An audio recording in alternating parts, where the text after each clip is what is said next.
Star Tamil செய்திகள். முதலில் தலைப்புச் செய்திகள்.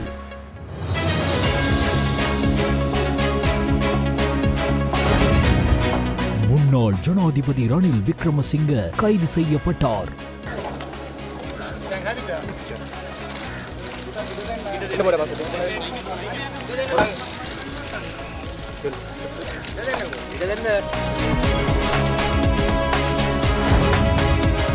சூரியவெவ பகுதியில் இடம்பெற்ற துப்பாக்கிச் சூட்டு சம்பவத்தில் ஒருவர் பலி.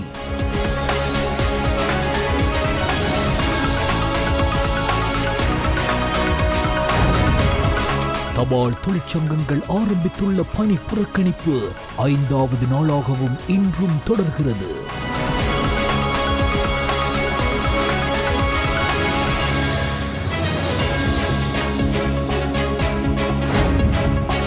பயங்கரவாத தடைச் சட்டத்தை நீக்குவதற்கான சட்ட மூலத்தை எதிர்வரும் செப்டம்பர் மாதம் முற்பகுதிக்குள் வர்த்தமானியில் வெளியிடுவதற்கு நடவடிக்கை எடுக்கப்படும் என வெளிவிவகார அமைச்சர் விஜித ஏரத் இன்று பாராளுமன்றத்தில் தெரிவித்துள்ளார்.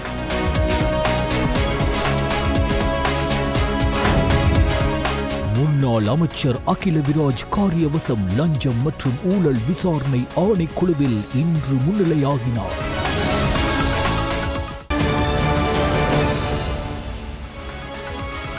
உள்நாட்டுச் செய்திகள். குற்றப்புலனாய்வு திணைக்களத்தினால் கைது செய்யப்பட்ட முன்னாள் ஜனாதிபதி ரணில் விக்ரமசிங்க கொழும்பு கோட்டை நீதவான் நீதிமன்றில் முன்னிலைப்படுத்தப்பட்டார். முன்னாள் ஜனாதிபதி ரணில் விக்ரமசிங்கவை குற்றப்புலனாய்வு திணைக்களத்தினர் இன்று பிற்பகல் கைது செய்தனர். குற்றப்புலனாய்வு திணைக்களத்தினால் முன்னெடுக்கப்படும் விசாரணைகளுக்காக அவர் இன்று காலை குற்றப்புலனாய்வு திணைக்களத்தில் முன்னிலையான போது இவ்வாறு கைது செய்யப்பட்டார். முன்னாள் ஜனாதிபதி ரணில் விக்ரமசிங்க தமது பதவி காலத்தில் தமது மனைவி பேராசிரியர் மைத்ரி விக்ரமசிங்கவின் பட்டமளிப்பு விழாவில் கலந்து கொள்வதற்காக அரசாங்க நிதியை பயன்படுத்தி லண்டனுக்கு சென்றமை தொடர்பில் குற்றப்புலனாய்வு திணைக்களம் விசாரணைகளை முன்னெடுத்திருந்தது. இந்நிலையில் ஜூன் 24ஆம் தேதி குற்றப்புலனாய்வு திணைக்களம் இது தொடர்பான ஆவணங்களை கோட்டை நீதவான் நீதிமன்றத்தில் முன்வைத்திருந்தது. அதைத் தொடர்ந்து விசாரணை தொடர்பாக முன்னாள் ஜனாதிபதி ரணில் விக்ரமசிங்கவின் தனிப்பட்ட செயலாளராக கடமையாற்றிய சென்ட்ரோ பெரேரா மற்றும் முன்னாள் ஜனாதிபதியின் செயலாளர் சமன் ஏகநாயக்க ஆகியோரிடமிருந்து குற்றப்புலனாய்வு திணைக்களம் வாக்குமூலங்களை பதிவு செய்தது. இந்நிலையில் விசாரணை தொடர்பாக வாக்குமூலங்களை பெறுவதற்காக முன்னாள் ஜனாதிபதி ரணில் விக்ரமசிங்க இன்று குற்றப்புலனாய்வு திணைக்களத்திற்கு அழைக்கப்பட்டிருந்தார். அதன்படி முன்னாள் ஜனாதிபதி இன்று காலை திணைக்களத்தில் முன்னிலையாகி வாக்குமூலம் வழங்கிய நிலையில் கைது செய்யப்பட்டமை குறிப்பிடத்தக்கது.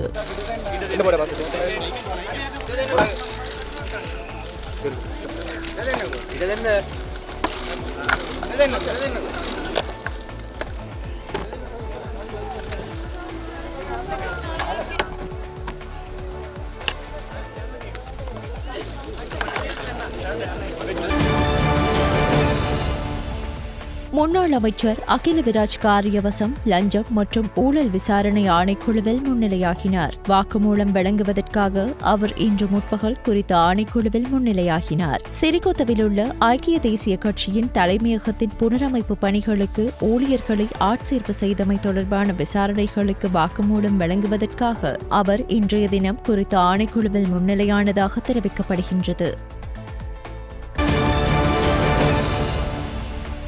வெவகம காட்டுப்பகுதியில் விசேட அதிரடி படையினருடன் இடம்பெற்ற துப்பாக்கிச் சூட்டில் சந்தேக நபர் ஒருவர் கொல்லப்பட்டுள்ளார். துப்பாக்கிச் சூட்டில் காயமடைந்த சந்தேக நபர் வைத்தியசாலையில் அனுமதிக்கப்பட்ட போது உயிரிழந்ததாக தெரிவிக்கப்படுகிறது. இச்சம்பவத்தில் காயமடைந்த விசேட அதிரடி படை அதிகாரி ஒருவர் சூரியவெவ வைத்தியசாலையில் சிகிச்சைக்காக அனுமதிக்கப்பட்டுள்ளார். சந்தேக நபர்கள் வீசிய கைக்குண்டு காரணமாக அந்த அதிகாரி காயமடைந்ததாகவும் தெரிவிக்கப்பட்டுள்ளது. துப்பாக்கிச் சூட்டின் போது 2 சந்தேக நபர்கள் சம்பவ இடத்தில் இருந்ததாகவும் அவர்களில் ஒருவர் தப்பியோடியதாகவும் போலீசார் தெரிவித்தனர். உயிரிழந்த சந்தேக நபர் சமீபத்தில் கொஸ்கொடையில் நடைபெற்ற துப்பாக்கிச் சூட்டு சம்பவத்துடன் தொடர்புடையவர் என போலீசார் சந்தேகிக்கின்றனர். இச்சம்பவம் தொடர்பாக மேலதிக விசாரணைகள் நடைபெற்று வருகின்றன. தபால் தொழிற்சங்கங்கள் ஆரம்பித்துள்ள பணிப்புறக்கணிப்பு இன்று 5வது நாளாகவும் தொடர்ந்தது. இந்த சூழலில் மத்திய தபால் பரிமாற்றத்திற்கு போலீஸ் பாதுகாப்பு வழங்கப்பட்டுள்ளது. இதேவேளை சுகாதார மற்றும் ஊடக அமைச்சர் வைத்தியர் நலிந்த ஜெயதிச முன்வைத்த நிபந்தனைகளுக்கு உட்பட்டு பணிப்புறக்கணிப்பை முடிவுக்கு கொண்டு வருவது குறித்த கலந்துரையாடல்களில் பங்கேற்க மறுப்பதாக தொழிற்சங்க போராட்டத்தில் ஈடுபடும் தபால் ஊழியர்கள் தெரிவிக்கின்றனர். எவ்வாறாயினும் கைரேகையை கட்டாயமாக்குதல் மற்றும் மேலதிக நேரம் தொடர்பான தீர்மானம் குறித்த முடிவை திரும்பப் பெற அரசாங்கம் எந்த நடவடிக்கையும் எடுக்காது என அமைச்சர் நலிந்த ஜெயதிச நேற்று பாராளுமன்றத்தில் மீண்டும் வலியுறுத்தினார். 19 கோரிக்கைகளை முன்வைத்து தபால் ஊழியர்கள் கடந்த 17ஆம் திகதி நள்ளிரவு முதல் ஆரம்பித்த பணி புறக்கணிப்பு இன்றும் தொடர்கிறது. பணி புறக்கணிப்பு காரணமாக கடந்த சில நாட்களாக தபால் சேவைகளை பெறச் சென்ற மக்கள் பெரும் அசௌகரியங்களை எதிர்நோக்கியுள்ளமை குறிப்பிடத்தக்கது.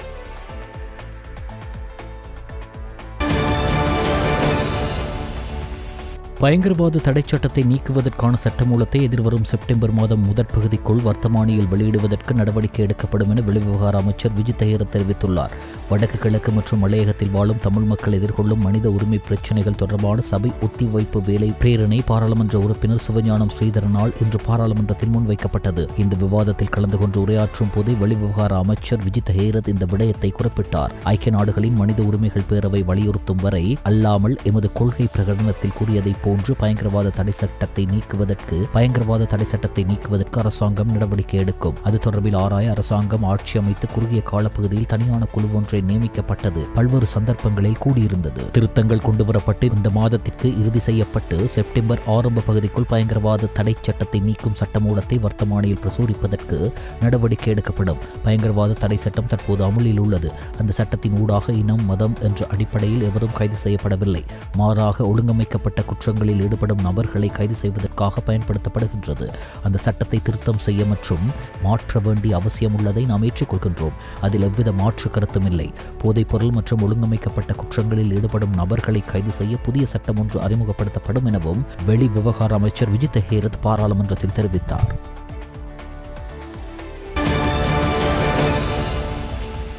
பாடசாலைகளில் நிலவும் விளையாட்டுத்துறை சார்ந்த பிரச்சினைகள் குறித்து கல்வி அமைச்சு மற்றும் விளையாட்டு அமைச்சின் அதிகாரிகள் கல்வி, உயர்கல்வி மற்றும் தொழிற்கல்வி அமைச்சரும் பிரதமருமான கலாநிதி ஹரணி அமரசூரியா அவர்களை பாராளுமன்ற வளாகத்தில் சந்தித்து கலந்துரையாடினர். இதன்போது விளையாட்டுத்துறை சார்ந்த பிரச்சினைகளுக்கு தீர்வு காண கல்வி அமைச்சுக்கும் விளையாட்டு அமைச்சுக்கும் இடையில் ஒரு தொடர்பாடலை ஏற்படுத்துவதன் அவசியம் குறித்து இருதரப்பு அதிகாரிகளும் சுட்டிக்காட்டினர். அத்துடன் விளையாட்டு சங்கங்களில் நிலவும் அனுமதி பத்திர பிரச்சினைகள், விளையாட்டு பயிற்றுவிப்பாளர்களால் ஏற்படும் வன்முறைகள், பாடசாலை விளையாட்டுத்துறையை மேம்படுத்தல் ஆகியன தொடர்பான பிரச்சினைகள் குறித்தும் இங்கு கவனம் செலுத்தப்பட்டது. அனைத்து மாணவர்களும் விளையாட்டில் பங்கேற்கக்கூடிய வாய்ப்புகளை பெற்றுத் தருவதன் அவசியத்தை பிரதமர் சுட்டிக்காட்டினார். அத்தோடு தற்போதைய போட்டி மனப்பான்மைக்கு மாறாக மாணவர்களின் உடல் மற்றும் உள ஆரோக்கியத்தை முதன்மைப்படுத்தும் விளையாட்டு கலாச்சாரத்தை பாடசாலைகளில் உருவாக்குவதன் அவசியத்தை வலியுறுத்திய பிரதமர் தற்போதைய பிரச்சினைகள் குறித்து கலந்துரையாடுவதற்கு கல்வி அமைச்சும் விளையாட்டு அமைச்சும் தொடர்ந்து இணைந்து செயற்பட வேண்டியதன் அவசியத்தையும் வலியுறுத்தினார். பாடசாலை கல்விக்கு பிறகு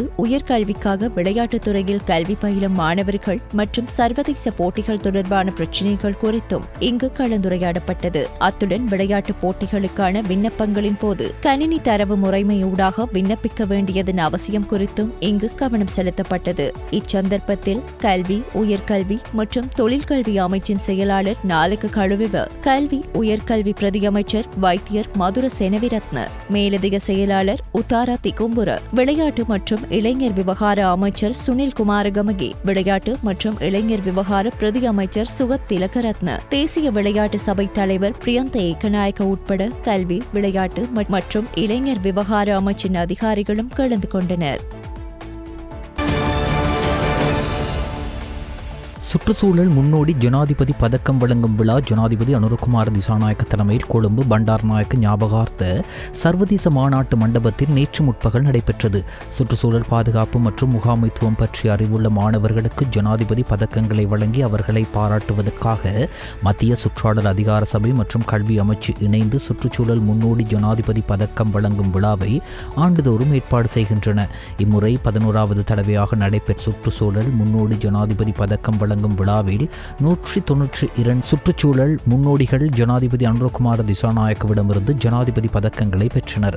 பாடசாலை மாணவர்களை சுற்றுச்சூழல் முன்னோடிகளாக பயிற்சி அளித்த ஆசிரியர்களும் இந்நிகழ்வில் கௌரவிக்கப்பட்டனர். 2025 சுற்றுச்சூழல் முன்னோடிகள் ஜனாதிபதி பதக்கம் வழங்கும் விழாவிற்கு தொகுக்கப்பட்ட சிறப்பு நினைவு மலரும் ஜனாதிபதியிடம் கையளிக்கப்பட்டது. இந்த விழாவில் உரையாற்றிய சுற்றாடல் அமைச்சர் தம்மிக படபந்தி, சுற்றாடல் மாசடைவதன் பாதகமான விளைவுகளை இன்று முழு உலகமும் எதிர்கொள்ள வேண்டியுள்ளது. உள்ளது என்று தெரிவித்தார். நமது இளமை காலத்தில் அனுபவிக்காத மனித செயல்பாடுகளால் தற்போதைய தலைமுறை அனுபவிக்க வேண்டியுள்ள சுற்றாடல் அழிவை மாற்றியமைத்து அனைத்து உயிரினங்களுக்கும் சிறந்த சுற்றுச்சூழல் உருவாக்குவது அனைவரினதும் பொறுப்பாகும் என்றும் அமைச்சர் மேலும் குறிப்பிட்டார்.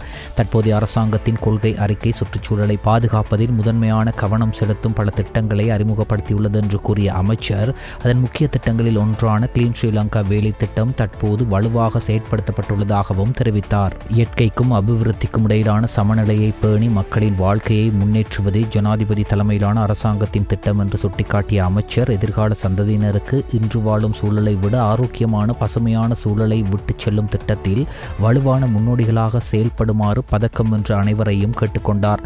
சுற்றாடல் பிரதி அமைச்சர் ஆண்டன் ஜெயக்கொடி, கல்வி மற்றும் உயர்கல்வி பிரதி அமைச்சர் மதுர செனவிரட்ன, சுற்றாடல் அமைச்சின் செயலாளர் KR உடுவாவல, கல்வி மற்றும் உயர்கல்வி அமைச்சின் செயலாளர் நாலக கழுவேவ, மத்திய சுற்றாடல் அதிகார சபையின் தலைவர் பேராசிரியர் திலக் ஏவாவசம், அதன் பணிப்பாளர் நாயகம் பத்மசிறி மூனமலே ஆகியோருடன் மாகாண கல்வி பணியாளர்கள், அதிபர்கள் உள்ளிட்ட பலர் இந்நிகழ்வில் கலந்து கொண்டனர்.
இலங்கையின் நிர்வாக கட்டமைப்பு, அரச பணி உட்பட முழு செயற்பாட்டையும் டிஜிட்டல் மயமாக்குவதற்கு தேவையான வழிகாட்டுதல்களை பெறுவதை நோக்கமாக கொண்டு எதிர்க்கட்சித் தலைவர் சஜித் பிரேமதாச நேற்று சிங்கப்பூரின் டிஜிட்டல் மேம்பாடு மற்றும் தகவல் அமைச்சிற்கு சென்றார்.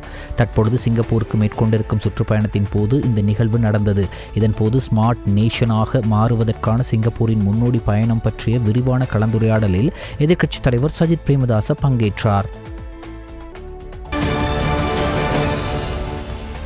செம்மணி மனித புதைக்குழியில் இனங்காணப்பட்ட 147 மனித எலும்புக்கூட்டு தொகுதிகளில் 90% அதிகமானவை நிர்வாணமாக்கப்பட்டு புதைக்கப்பட்டவை என கடந்த 14ஆம் தேதி சட்ட வைத்திய அதிகாரியால் நீதிமன்றத்திற்கு சமர்ப்பிக்கப்பட்ட அறிக்கையில் சுட்டிக்காட்டப்பட்டுள்ளது. இங்கு பாரிய குற்றச்செயல்கள் இடம்பெற்றுள்ளமை அம்பலமாகி இருக்கிறது. செம்மணி சிந்துபாத்தி மனித புதைக்குழி விவகாரத்துக்கு தலையீடுகளற்ற சுயாதீன சர்வதேச நீதி விசாரணை மேற்கொள்ளப்பட வேண்டும். அந்த சர்வதேச நீதி விசாரணைகளில் லான்ஸ் கோப்ரல் சோமரத்ன ராஜபக்சவின் சாட்சியங்களும் பெறப்பட வேண்டும் என்று தமிழரசு கட்சியின் வன்னி மாவட்ட பாராளுமன்ற உறுப்பினர் துரைராசா ரவிகரன் வலியுறுத்தினார். பாராளுமன்றத்தில் நேற்று வியாழக்கிழமை நடைபெற்ற உற்பத்தி தீர்வை சட்டத்தின் கீழ் வெளியிடப்பட்ட கட்டளை நீதி சட்டத்தின் கீழான ஒழுங்கு விதி மற்றும் நிர்மாண தொழில் அபிவிருத்தி சட்டத்தின் கீழான ஒழுங்கு விதிகள் மீதான விவாதத்தில் உரையாற்றுகையில் அவர் இவ்வாறு தெரிவித்தார். பண்டாரகம துன்போதிய பாலத்திற்கருகில் நடத்தப்பட்ட துப்பாக்கிச் சூட்டில் ஒருவர் உயிரிழந்துள்ளார். மோட்டார் சைக்கிளில் பிரவேசித்த இருவர் காரில் பயணித்த ஒருவர் மீது T56 ரக துப்பாக்கியால் இந்த துப்பாக்கிச் சூட்டை நடத்தியுள்ளதாக தெரிவிக்கப்படுகிறது. இந்த துப்பாக்கிச் சூட்டில் காரில் இருந்த நபர் சம்பவ இடத்திலேயே உயிரிழந்தார். உயிரிழந்தவரின் அடையாளம் இதுவரை உறுதிப்படுத்தப்படவில்லை. T56 ரக துப்பாக்கியால் துப்பாக்கிச் சூடு நடத்தப்பட்டதாகவும் உயிரிழந்தவர் மீது 20க்கும் மேற்பட்ட துப்பாக்கிச் சூடுகள் நடத்தப்பட்டதாகவும் போலீசார் தெரிவித்தனர்.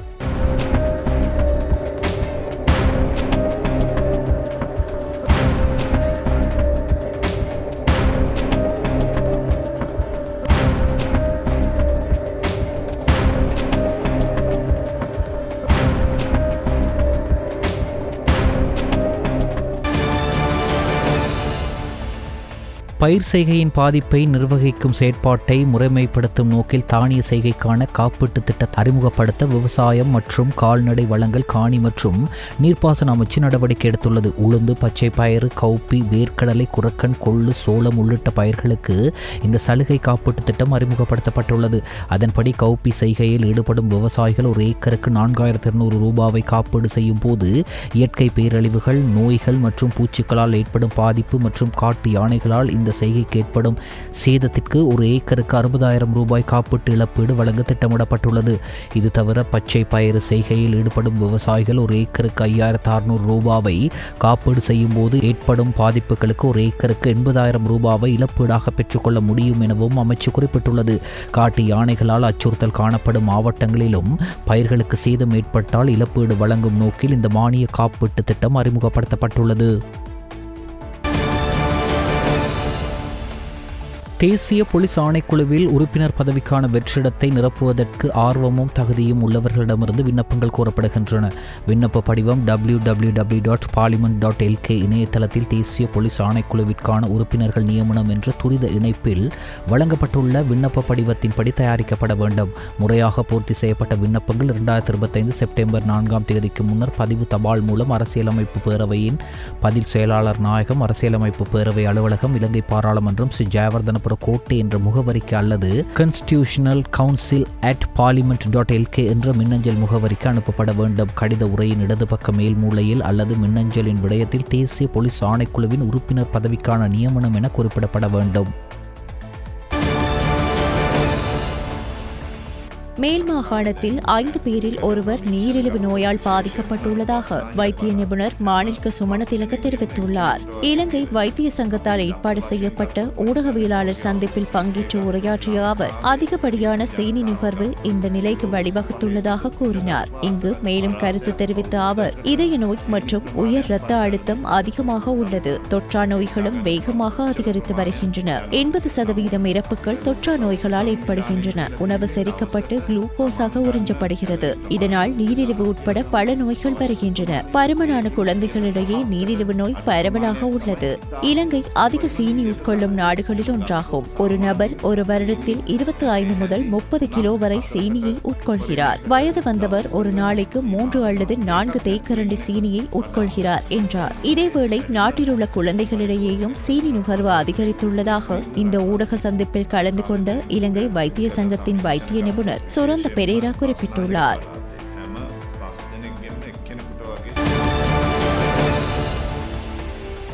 நோட்டீஸ் அனுப்பப்பட்டுள்ள முன்னாள் அமைச்சர் ராஜித சேனாரத்னவை இன்னும் கண்டுபிடிக்க முடியாமல் போயுள்ளதால் அதிகாரிகள் மாலபேயில் உள்ள அவரது வீட்டிற்கு சென்று அறிவித்தல் ஒன்றை ஒட்டியுள்ளனர். நீதிமன்றத்தில் முன்னாள் அமைச்சர் ராஜித சேனாரத்னவை ஆஜராகுமாறு தெரிவித்தே குறித்த அறிவித்தல் ஒட்டப்பட்டுள்ளது. கிரிந்த மீன்பிடி துறைமுகத்தில் மணல் அகற்றும் திட்டத்தை சட்டவிரோதமாக செயல்படுத்தியதால் அரசுக்கு 262 லட்சம் ரூபாய் இழப்பு ஏற்பட்டதாக லஞ்ச மற்றும் ஊழல் தடுப்பு ஆணைக்குழு மனு ஒன்றை தாக்கல் செய்திருந்தது. அந்த மனுவின் சமர்ப்பணங்களை பரிசீலித்ததன் பின்னர் முன்னாள் அமைச்சர் ராஜித சேனாரத்னவுக்கு நீதிமன்றம் நோட்டீஸ் அனுப்பியது. இதேவேளை பிடியாணை பிறப்பிக்கப்பட்டுள்ள முன்னாள் அமைச்சர் ராஜித சேனாரத்னவை எதிர்வரும் 29ஆம் திகதி நீதிமன்றத்தில் ஆஜராகுமாறு கொழும்பு பிரதான நீதவான் நீதிமன்றம் நோட்டீஸ் அனுப்பியது.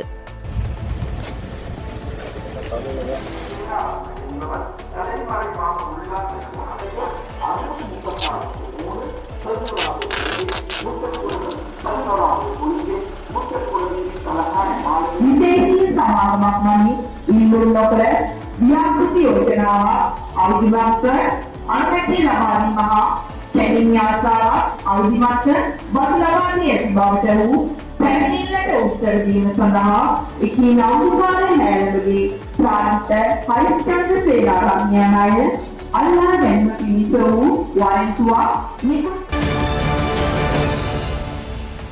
வேலை நிறுத்தத்தில் ஈடுபட்டுள்ள தபால் ஊழியர்களுக்கு இம்மாத சம்பளம் வழங்கப்படாது என தபால் மா அதிபர் ருவன் சத்குமார தெரிவித்துள்ளார். வேலை நிறுத்தத்தில் ஈடுபட்டுள்ள ஊழியர்களுக்கு கடிதம் மூலம் அறிவுறுத்தி மாதாந்திர சம்பளம் பெற வேண்டுமானால் உடனடியாக கடமைக்கு திரும்புமாறு கேட்டுக் கொண்டுள்ளார். இது தொடர்பாக வேலை நிறுத்தத்தில் ஈடுபட்டுள்ள தொழிற்சங்கங்களுக்கும் எழுத்துப்பூர்வமாக அறிவிக்கப்பட்டுள்ளதாக அவர் கூறினார். வேலை நிறுத்தம் காரணமாக இதுவரை சுமார் 140 மில்லியன் ரூபாய் இழப்பு ஏற்பட்டுள்ளதாகவும் தபால் மா அதிபர் தெரிவித்தார். இருப்பினும் மத்திய தபால் நிலையத்தில் குவிந்து கிடந்த தபால் பைகள் விநியோகிக்கப்பட்டு வருவதாகவும் அவர் குறிப்பிட்டார். மேலும் தபால் மா அதிபர் ருவன் சத்குமார கருத்து தெரிவிக்கையில், சம்பளம் வாங்குவதற்கு திரைசேரியிலிருந்து நிதி பெறப்பட வேண்டும். வேலை நிறுத்தத்தின் போது சம்பள கொடுப்பனவுகளுக்கு நிதி விடுவிக்கப்படாது என எனக்கு அறிவிக்கப்பட்டுள்ளது. எனவே கடமைக்கு திரும்பியவர்களுக்கு மட்டுமே சம்பளம் வழங்கப்பட வாய்ப்புள்ளது. வேலை நிறுத்தத்தில் ஈடுபட்டுள்ளவர்கள் இன்று கடமைக்கு திரும்புமாறு அறிவுறுத்தப்பட்டுள்ளனர் என்றார்.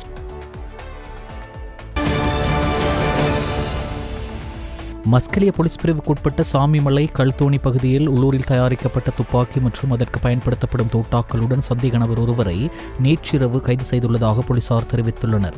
இவ்வாறு கைது செய்யப்பட்டவர் இங்கிரிய சேர்ந்த 44 வயதுடையவர் என தெரிய வருகிறது. மஸ்கலிய போலீசாருக்கு கிடைக்கப்பெற்ற ரகசிய தகவலை அடுத்து குறித்த சந்தேக நபர் தங்கியிருந்த தற்காலிக கூடாரத்தினை சோதனையிட்ட போது உள்ளூரில் தயாரிக்கப்பட்ட துப்பாக்கி மற்றும் தோட்டாக்களுடன் குறித்த சந்தேக நபர் கைது செய்யப்பட்டுள்ளார்.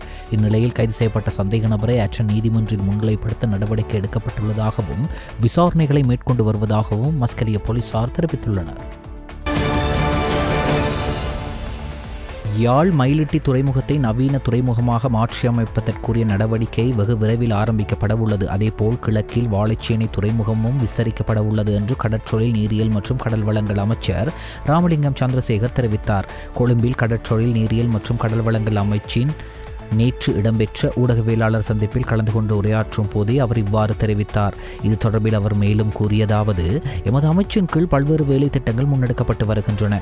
யாழ் மாவட்டத்துக்கான ஒரு துறைமுகம் ஒன்று இருக்கவில்லை. எனவே மயிலிட்டி துறைமுகத்தை நவீன துறைமுகமாக மாற்றுவதற்குரிய நடவடிக்கை முன்னெடுக்கப்பட்டுள்ளது. அதற்கு நிதியும் ஒதுக்கப்பட்டுள்ளது. வெகு விரைவில் அதற்குரிய வேலை திட்டம் ஆரம்பமாகும். அத்துடன் 165 மில்லியன் ரூபாய் செலவில் யாழ் கொழும்பு துறையில் உள்ள துறைமுகத்தையும் நவீன துறைமுகமாக மாற்றுவதற்கு நடவடிக்கை எடுக்க தீர்மானிக்கப்பட்டுள்ளது. கிழக்கு மாகாணத்தில் நல்லதொரு துறைமுகம் இல்லாத குறைபாடு காணப்படுகிறது. வாழைச்சேனை துறைமுகத்தை நவீன துறைமுகமாக மாற்றுவதற்கு நடவடிக்கை எடுக்கப்பட்ட போதிலும் மீனவர்கள் பல்வேறு நெருக்கடிகளை சந்தித்து வருகின்றனர். ஏனெனில் ஒழுவில் துறைமுகம் இன்று செயல் இழந்து காணப்படுகிறது.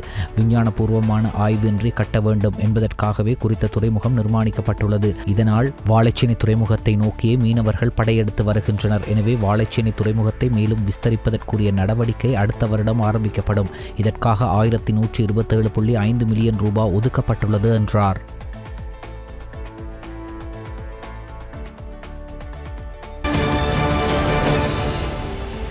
பாராளுமன்ற உறுப்பினர் சாமர சம்பத் தசநாயக்க குற்றப்புலனாய்வு திணைக்களத்தின் சட்டவிரோத சொத்துக்கள் மற்றும் உடைமைகள் தொடர்பான விசாரணை பிரிவில் முன்னிலையாகிய போது அவரிடமிருந்து 6 மணி நேரம் வாக்குமூலம் பதிவு செய்யப்பட்டதாக தெரிவிக்கப்படுகிறது. அத்துடன் பாராளுமன்ற உறுப்பினர் சாமர சம்பத் தசநாயக்க நிதி முறைகேடுகள் தொடர்பான விசாரணைகள் தொடர்பில் வாக்குமூலம் வழங்கியுள்ளதாக தெரிவிக்கப்படுகிறது. பாராளுமன்ற உறுப்பினர் தயாசிறி ஜெயசேகர் நேற்று சபாநாயகருக்கு கடிதம் ஒன்றை அனுப்பி வைத்துள்ளார். விரிவாக்கப்பட்ட பண விநியோகம் குறித்து உண்மைகளை முன்வைக்க இலங்கை மத்திய வங்கியை அரசாங்கம் நிதி பற்றிய குழுவுக்கு வரவழைக்க நடவடிக்கை எடுக்க வேண்டும் என்று பாராளுமன்ற உறுப்பினர் தமது கடிதத்தின் ஊடாக கோரியுள்ளார். அரசாங்கம் புதிய நாணயத்தாள்களை அச்சிட்டுள்ளதாக மனித உரிமைகளுக்கான கேந்திர நிலையத்தின் நிறைவேற்று பணிப்பாளர் ரஞ்சித் கீர்த்தி தென்னகோன் அண்மையில் அறிக்கை ஒன்றை வெளியிட்டிருந்தார்.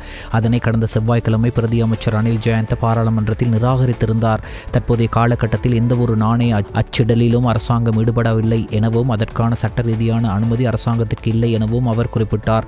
அத்துடன் இலங்கை மத்திய வங்கியின் தலையீட்டினால் விரிவாக்கப்பட்ட பண விநியோகம் மூலமே இந்த பணப்புழக்கம் அதிகரித்துள்ளதாகவும் அவர் சுட்டிக்காட்டியிருந்தார். எனவே அதன் உண்மைகளை இலங்கை மத்திய வங்கி அரசாங்கம் நிதி பற்றிய குழுவில் தெளிவுபடுத்த வேண்டும். அரசாங்கம் மற்றும் நிதியமைச்சின் அனுமதியின்றி புதிய நாணயத்தை இலங்கை மத்திய வங்கி அச்சிட்டு இருக்குமாயின் அது தண்டனைக்குரிய குற்றமாகும். எனவே இலங்கை மத்திய வங்கியினை அரசாங்க நிதி பற்றிய குழுவுக்கு அழைக்க நடவடிக்கை நடவடிக்கை எடுக்குமாறு பாராளுமன்ற உறுப்பினர் தயாசிறி ஜெயசேகர சபாநாயகருக்கு அனுப்பி வைத்துள்ள கடிதத்தில் சுட்டிக்காட்டியுள்ளார்.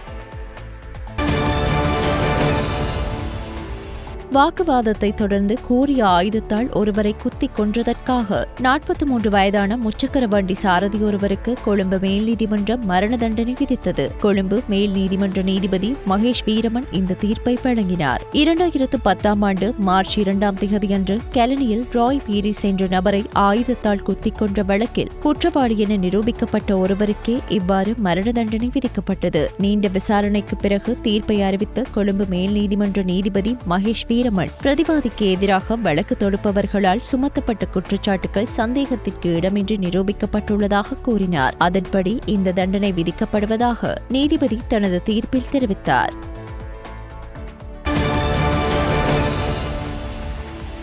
மாற்றுத்திறனாளி சமூகத்திற்கு நிவாரணம் வழங்குவதற்கான முறையான வழிமுறையை தயாரிப்பது தொடர்பில் ஜனாதிபதியின் செயலாளர் கலாநிதி நந்திக சனத்குமார் மற்றும் மாற்றுத்திறனாளிகளுக்கான தேசிய செயலக அதிகாரிகளுக்கிடையே நேற்று பிற்பகல் ஜனாதிபதி அலுவலகத்தில் கலந்துரையாடல் நடைபெற்றது.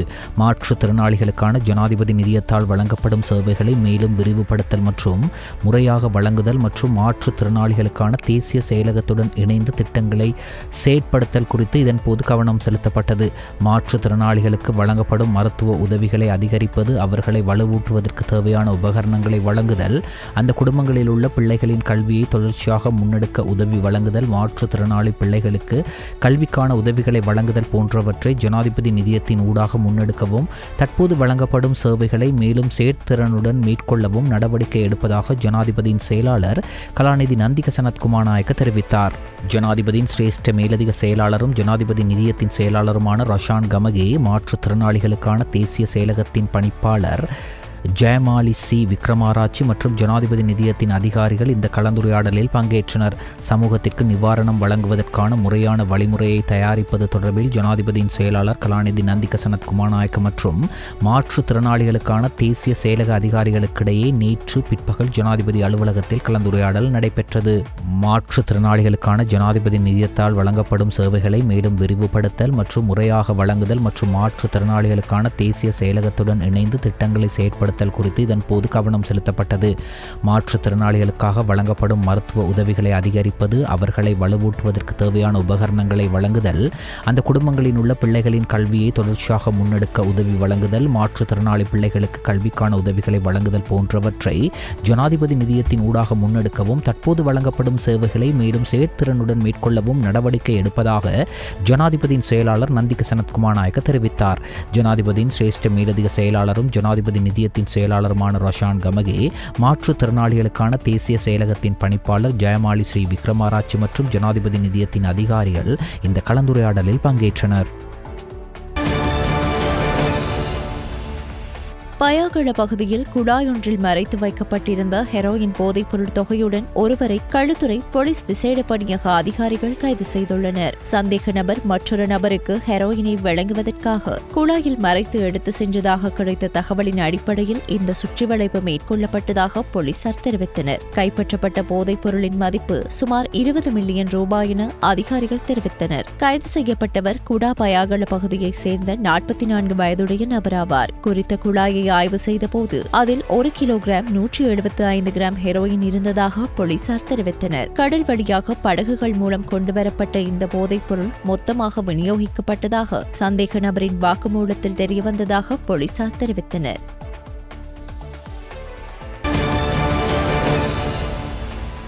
2014ஆம் ஆண்டு வெள்ளத்தினால் இடம்பெயர்ந்த மக்களுக்கு நிவாரணம் வழங்குவதாக தெரிவித்து பெட்ரோலிய கூட்டுத்தாபனத்துக்கு சொந்தமான 61 லட்சம் ரூபாய் நிதியை தவறாக பயன்படுத்தியமை உள்ளிட்ட குற்றச்சாட்டுகளின் கீழ் முன்னாள் அமைச்சர் அனுர பிரியதர்ஷன யாப்பா உள்ளிட்ட 6 பேருக்கு எதிரான குற்றப்பத்திரிகை நேற்று கொழும்பு நீதிமன்றத்தில் கையளிக்கப்பட்டது. கொழும்பு மேல் நீதிமன்ற நீதிபதி மஞ்சுள திலகரட்னையால் இந்த குற்றப்பத்திரிகை கையளிக்கப்பட்டது. அதன் பின்னர் ஒவ்வொரு பிரதிவாதிகளையும் 1 லட்சம் ரூபாய் ரொக்க பிணையிலும் 10 லட்சம் ரூபாய் இரு சரீர பிணைகளிலும் செல்ல நீதிபதி அனுமதி வழங்கினார்.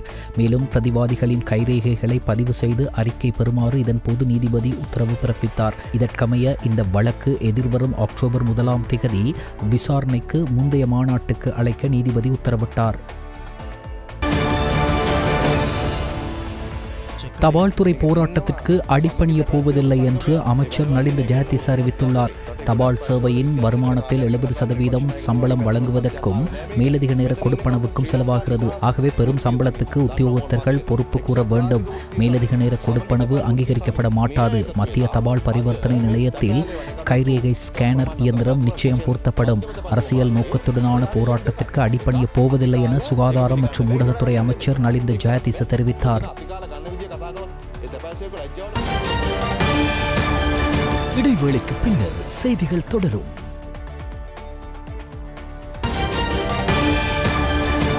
செய்திகள் தொடர்கின்றன. வெளிநாட்டு செய்திகள்.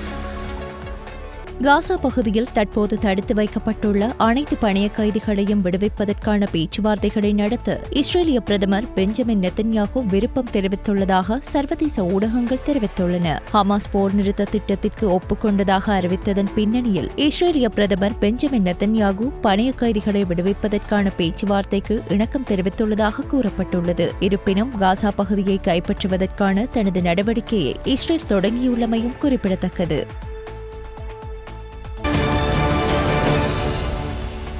அரச குடும்பத்தை அவமரியாதைக்கு உட்படுத்திய வழக்கில் தாய்லாந்தின் முன்னாள் பிரதமர் தக்ஷின் ஷினவாத்ரா மீதான தீர்ப்பு இன்று அறிவிக்கப்படவுள்ளது. இந்த வழக்கில் தாய்லாந்தின் முன்னாள் பிரதமர் தக்ஷின் ஷினவாத்ரா குற்றவாளியாக நிரூபிக்கப்படுவாரானால் அவருக்கு சுமார் 15 ஆண்டுகள் சிறை தண்டனை வழங்கப்படலாம் என சர்வதேச ஊடகங்கள் தெரிவிக்கின்றன. தாய்லாந்தின் கடுமையான லேசே மெஜஸ்டி எனப்படும் அரசு அவதூறு சட்டத்தின் கீழ் 76 வயதான தொழிலதிபரும் முன்னாள் பிரதமருமான தக்ஷின் 2015ஆம் ஆண்டு தென்கொரிய நாளிதழ் ஒன்றுக்கு வழங்கிய செவ்வியை அடிப்படையாக கொண்டு அவர் மீது குறித்த குற்றச்சாட்டு முன்வைக்கப்பட்டுள்ளது.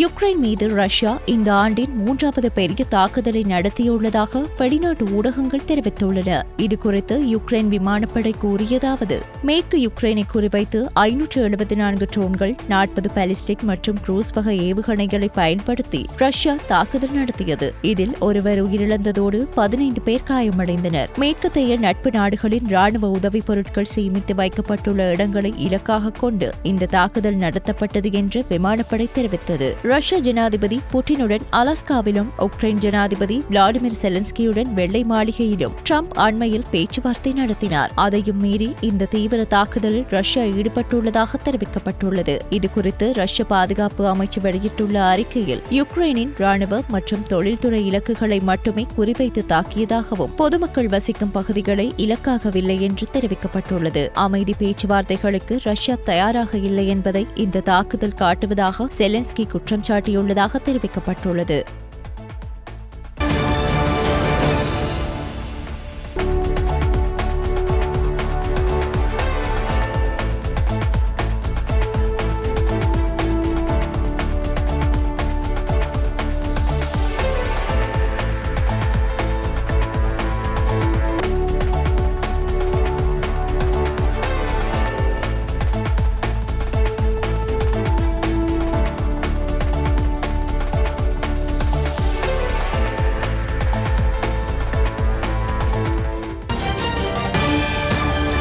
இடைவேளைக்கு பின்னர் செய்திகள் தொடரும். செய்திகள் தொடர்கின்றன.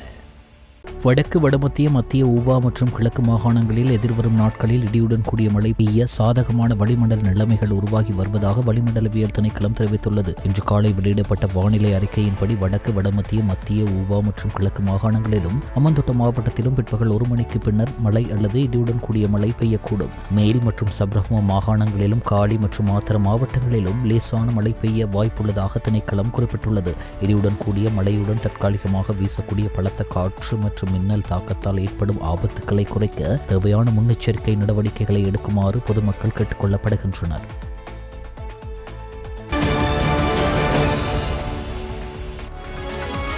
விளையாட்டு செய்திகள்.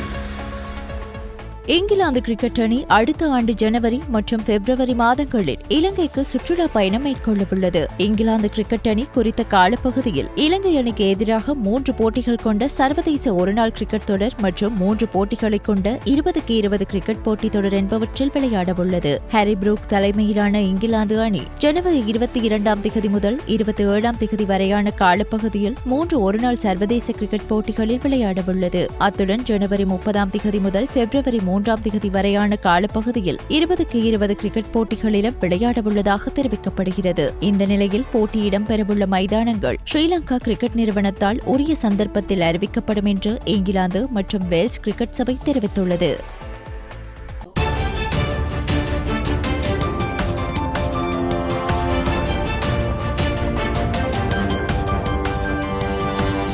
ஸ்டார் தமிழ் செய்திகள் இத்துடன் நிறைவடைகின்றன. மீண்டும் எமது செய்திகள் நாளை இரவு 7 மணிக்கு ஒளிபரப்பாகும்.